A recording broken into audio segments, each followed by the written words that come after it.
Good morning, everybody. Welcome to the FSN Education Center. Today we're going to talk about processing flowers.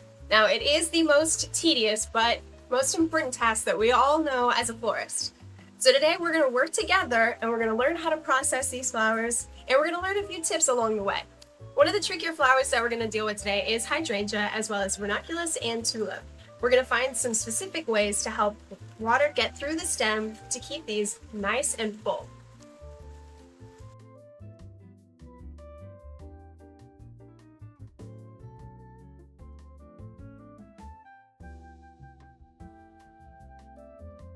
So as we already know, whenever we get them back from the wholesaler, we get all of our flowers dry packed into a box.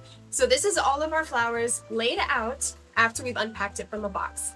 So all of these will contain a plastic wrapping with protective gear to keep it held on, as well as some of these will have water encasings. So this is just to make sure that it keeps it watered and safe, particularly for the more fragile blooms.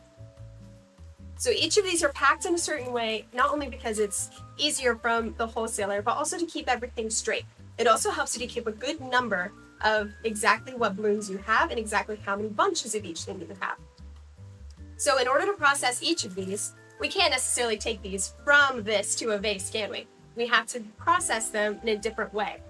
So just like how these carnations are quite tall, you're not necessarily going to put them in a vase that way. All right. Since there's a specific way to process each of these flowers, let's go ahead and jump into it.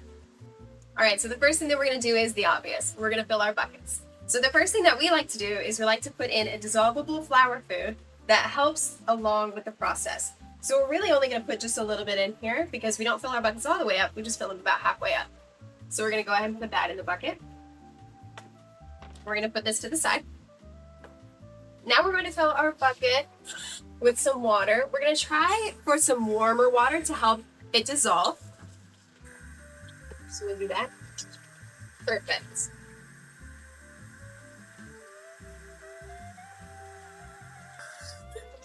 Okay, perfect. So now let's go ahead and start cutting it. The first one that we're going to cut is our beautiful blue hydrangea. So one of the things that I like to do personally is I like to go ahead and take this wrapper off. All right, and then we're going to take away any unnecessary leaves that we probably don't want. So I like to peel these two off and toss them to the side. Now, it's a florist's floor, so it is going to get very dirty. You're probably familiar with this. So we're going to take our clippers and we're going to cut.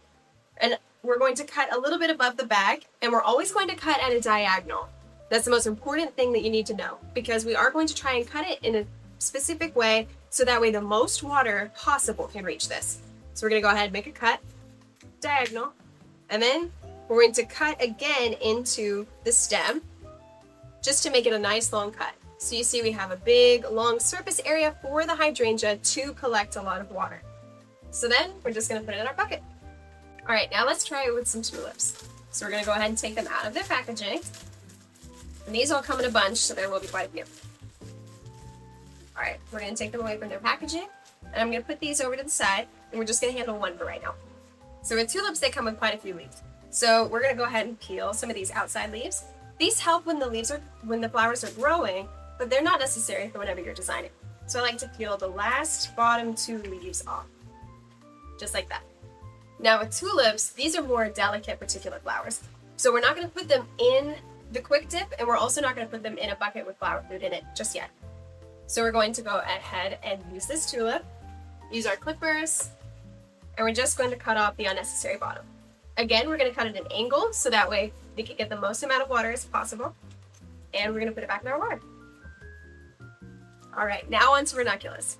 Now this is a more delicate flower, so I like to be very, very delicate with these. So we're going to take them out of their packaging. We're going to take them with the rubber bands off, but I like to keep this last one up, and I like to keep this wrapping up here. Just because whenever you're processing things, maybe some people are more gentle than maybe others, so it's better to just keep as much wrapping as possible to keep the petals and to keep the flower intact. So with this, again, we're going to cut just the tips off, and we're going to cut them at an angle, just like that. Now we're gonna put them in a little bit of quick dip, and then we're gonna put them in our vase. All right, our last one that we're specifically going to dive into are roses. So we're going to go ahead and peel these off, peel them out of their packaging.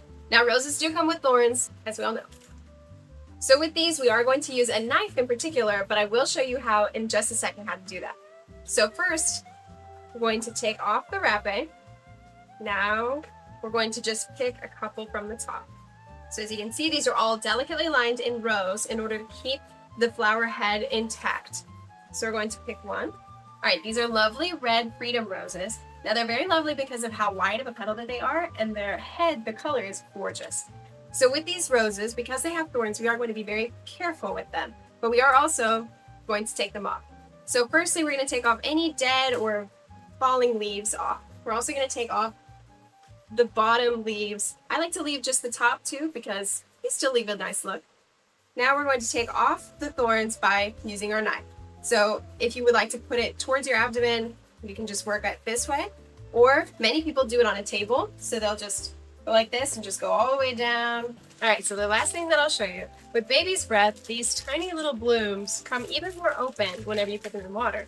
So we're going to tear off the wrappings, then make our cuts as per usual. We're going to dip them in our quick dip, just like how we did with all the other stems. Now we're going to take this and put this in this water. We're going to want to make sure that the water is pretty warm because it needs warm water to be able to open the blooms all the way. We did that with most of our flowers as well today, but particularly with these and lilies. So with these, you'll be able to see just by slowly watching, each of these little buds will slowly pop open. So what buds were very closed and very small, now just pop open like popcorn, like the other buds. And that's it. We processed all of our flowers. I'm Hannah with Flower Shop Network. Tune in next time on the FSN Education Center, and we'll make something else really great.